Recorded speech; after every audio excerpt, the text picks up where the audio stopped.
दादाजी जिस चीज को छूते थे वो रेत बन जाती थी। सुबह दादाजी ने पानी पीने का गिलास उठाया, छूते ही पानी और गिलास दोनों रेत बन गए। दादाजी कुछ समझ ही नहीं पाए। फिर उन्होंने कुर्सी को छुआ, वो भी रेत बन गई। खाने की थाली उठाई, वो भी रेत बन गई। अब दादाजी डर गए। गांव वाले कहने लगे, उस बूढ़े को कोई मत छूना, वो सबको रेत बना देगा और खुद भी रेत हो जाएगा। दादाजी ने सुबह से कुछ नहीं खाया था, उन्हें बहुत भूख लगी थी। उन्होंने गांव वालों से खाना मांगा, लेकिन किसी ने खाना नहीं दिया।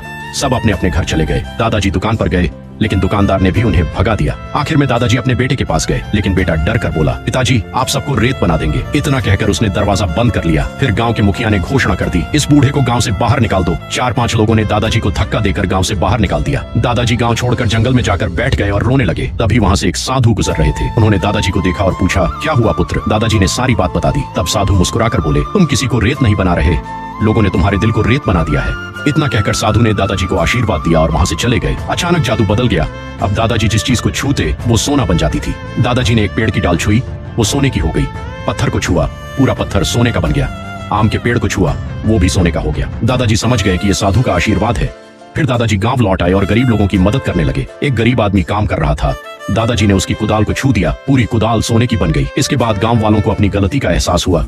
कोई हांडी लाया, कोई कुदाल, कोई खेती के औजार। दादाजी सबको सोना बना देते थे। रातों रात पूरा गांव अमीर बन गया। अगली सुबह बेटे ने सोने जैसी चमकदार 5 रोल्स रॉयस रॉयल कारें खरीद लीं। दादाजी ने एक आलीशान बंगला भी बनवा लिया। लेकिन अगली सुबह दादाजी अकेले बैठकर रो रहे थे। लोगों ने पूछा, दादाजी अब क्यों रो रहे हैं? दादाजी बोले, मैंने सबकी मदद की, लेकिन किसी ने लाइक और सब्सक्राइब नहीं किया।